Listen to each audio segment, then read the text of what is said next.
Former U.S. Trade Representative for Textiles, Gail Strickler, recently gave a lecture at UD on how fashion is made possible through global trade.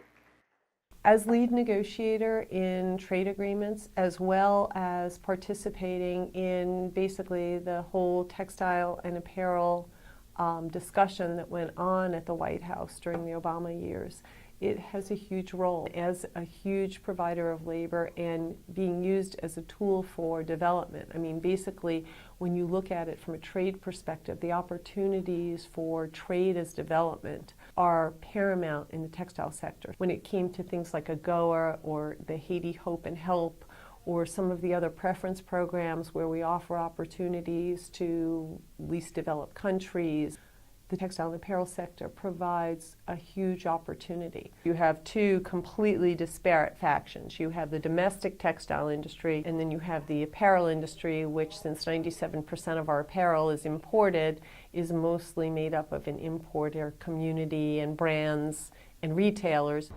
The United States has been involved in many trade agreements over the years, one of them being the Trans-Pacific Partnership, or the TPP for short.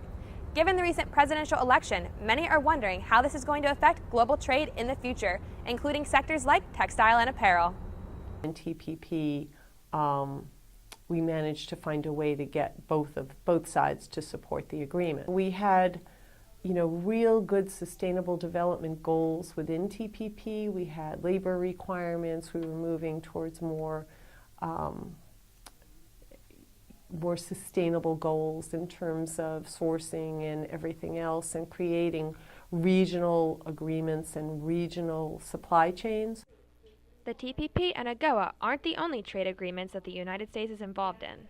NAFTA is extremely good for the U.S. textile industry. If we looked in NAFTA and CAFTA together, more than 70% of yarns and textiles made in the U.S. wind up in either Mexico, pretty much, or Central America to be made into apparel to come back into the United States.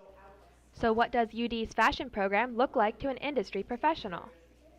One of the things that I love about Delaware is you have fashion marketing and fashion design, but it's in a structure that has a lot of input from other areas. And as a result, it seems like there's a much better comprehension of the role of the apparel industry as opposed to just fashion design. The students here seem to have a sense of sustainability. They have an idea of really what supply chains mean, logistics, carbon footprint, all of those things. I hope that students who see interest in any or all of those areas can find their way to create the opportunities for them to use their education.